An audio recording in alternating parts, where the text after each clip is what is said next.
जय गुरुदेव। ये साधना सच्ची है, बाहर से दिखावटी नहीं। इसमें सच्चा चिंतन होता है।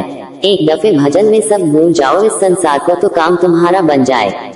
छोड़ते नहीं हो यही बाधक है, चित्त में बसाए रहते हो यह बाधक है।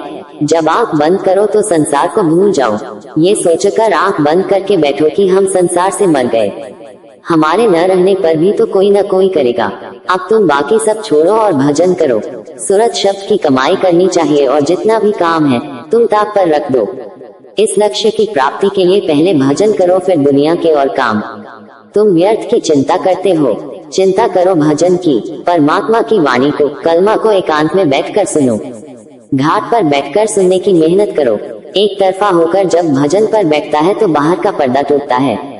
जब संपूर्ण ध्यान आवाज को सुनने में लग जाएगा तब चुंबक की तरह आवाज यानी शब्द जीवात्मा को अपनी तरफ खींचता है।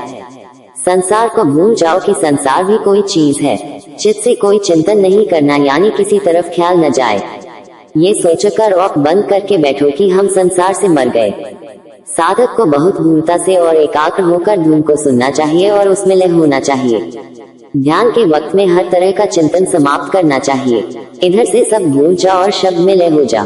यदि तू चाहता है कि वक्त अभ्यास के मुझे शब्द सुनाई दे और मेरा ध्यान संसार की तरफ रहे तो ये कभी नहीं होगा।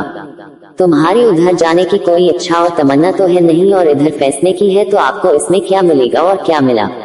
इस जमाने में बहुत कम लोग हैं जिनको अपने जीव कल्याण की फिक्र हो। आशा हमेशा बनाए रहना चाहिए, सोते में भी, जागते में भी, चलते में भी कि मुझे ये काम करना है। तो जब क्रिया बन जाती है तो चिंतन किया शारीरिक कर्मों में भी बदल जाती है कि हम काम भी शारीरिक करते रहते हैं और अंदर से भी शुरुआत हो गई तो उसमें सुविधा बाहर भी और अंदर में भी मिल जाती है, नहीं तो बड़ा मुश्किल। तो आशा सतलोक की बांधना चाहिए, तो आशा बांध लोगे तो उसी के अनुसार चाल बन जाती है। हर रोज फिक्र चिंता हो अपने घर जाने की, जल्दी अपने घर चले और उधर आशा न रहे किसी मुकाम की तरफ तो खिंचाव नहीं होगा। शब्द भी काम नहीं करेगा क्योंकि उसकी उधर इच्छा ही नहीं तो शब्द भी खींचता नहीं। वह तो तभी खींचेगा जब आपकी इच्छा हो जाए कि मुझे उधर जाना है।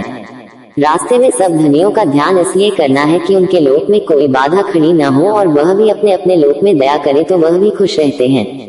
किसी को नाराज करके बड़ा मुश्किल होता है तो सबको खुश रखना चाहिए और उनका भी ध्यान होता चले और अपन चलते भी चले। किसी को नाराज करने की जरूरत नहीं। ये साधना सच्ची है, बाहर से दिखावटी नहीं। इसमें सच्चा चिंतन होता है। जय गुरुदेव।